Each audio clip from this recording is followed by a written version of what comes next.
السلام علیکم ورحمۃ اللہ وبرکاتہ۔ بسم اللہ الرحمن الرحیم۔ لقد کان لکم فی رسول اللہ اسوۃ حسنہ۔ وقال اللہ تعالی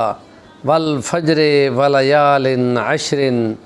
والشفع والوتر واللیل اذا یسر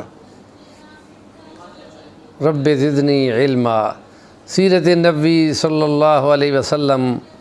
تمام معاملات زندگی کے لیے معیار ہے، اور ہم عبادات کے سلسلے میں نبی پاک صلی اللہ علیہ وسلم کا اسوہ حسنہ سامنے پیش کر رہے ہیں، اور اس میں اللہ کی طرف سے آیات کا سنانا، اس کا مطلب سمجھانا، نفوس کا تزکیہ کرنا اور حکمت و دانائی سمجھانا۔ تو یہ ذی الحجہ کے دن شروع ہونے والے ہیں، اور اس میں اللہ پاک نے سورۃ فجر کی جو آیات ہیں شروع والی، قسم ہے فجر کی، اور یہ قسم کے الفاظ مشکلات القرآن میں سے ہیں، اور ان شاہد کی ایک خدائی شان کو بیان کرنا ہے کہ ان کو اپنی دلیل کے طور پہ گواہ بنا کر شہادت پیش کر کے بتانا مراد ہے۔ اور اس میں 10 راتوں کی قسم اٹھائی گئی ہے یا 10 دنوں کی قسم اٹھائی گئی ہے، جو خاص طور پہ رمضان المبارک کے آخری 10 دن ہوتے ہیں یا ذی الحجہ کے شروع کے 10 دن ہوتے ہیں، اور جن میں خاص فضیلت ہے۔ رمضان المبارک میں خاص فضیلت ہے کہ اس میں لیلۃ القدر خدا پاک نے بھیجی ہے، جو 83-84 سال کے برابر ہے، اور اسی میں قرآن مجید اترنا شروع ہوا تھا۔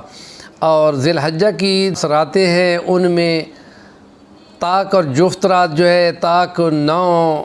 ذی الحجہ وقوف عرفہ ہے جو حج کا بڑا رکن ہے، اور 10 جو ہے وہ جفت لفظ ہے کہ جس کی خاص عمل قربانی ہے، اور اس میں صدقہ خیرات کی فضیلت ہے۔ تو نبی پاک صلی اللہ علیہ وسلم پر چونکہ قرآن مجید اترا ہے، تو نبی پاک نے اس کی جو تشریح کی ہے اس کے مطابق ذی الحجہ کی ان 10 دنوں کی فضیلت بہت زیادہ ہے، اور جو بھی اس میں عبادات کی جائیں وہ بہت اونچی شان رکھتی ہیں، اتنی کہ جو جہاد فی سبیل اللہ کے برابر کہا جائے تب بھی اس سے زیادہ ہے، سوائے اس کے جو لڑائی کرنے جائے اور اپنا جان مال سب کچھ قربان کر دے۔ اور اگر وہ ویسے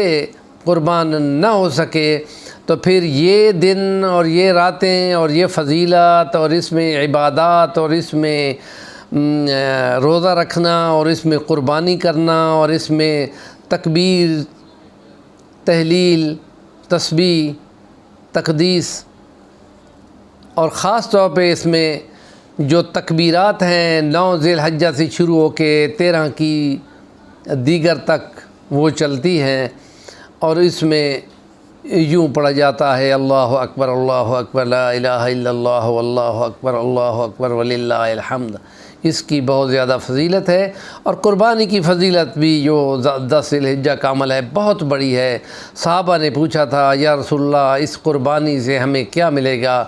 آپ نے فرمایا کہ جو جانور تم ذبح کرتے ہو اس جانور کے جسم پہ جتنے بال ہوتے ہیں اتنی مقدار تمہیں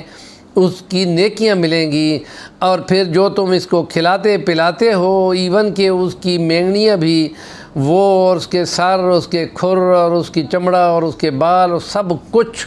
قیامت والے دن تمہارے اعمال میں وہ تولا جائے گا۔ اور یہ وہ عمل ہے کہ جو حضرت ابراہیم علیہ السلام کے اپنے بیٹے کی قربانی کے بدلے میں وَفَدَيْنَاهُ بِذِبْحٍ عظیم کہا گیا ہے، اور یہ بہت بڑا فضیلت والا عمل ہے، اور اس لیے اس کو نبی پاک کی تعلیمات میں بہت زیادہ شان بیان کی گئی ہے۔ اور خاص طور پہ 9 ذی الحجہ کا روزہ وہ 2 سال کی عبادت کے برابر ہے، 1 سال آئندہ کا اور 1 سال پیچھے والا، اور اس میں تمام گناہ بندے کے معاف ہوتے ہیں، اور اس میں زیادہ سے زیادہ تلاوت و عبادت اور نفل اور تہجد اور دعائیں وہ کرنا جہاد کے برابر جا کے لگنے والا عمل ہے۔ ہمارے چینل کا نام ہے صفی الوانی، ضرور سبسکرائب کریں اور کام کی بات کا کمنٹ کریں، اور ان 10 راتوں یا 10 دنوں کی زیادہ سے زیادہ اجر لینے کے لیے پوری تگ و دو کرنی چاہیے اور پوری عبادات سے منسلک ہو جانا چاہیے۔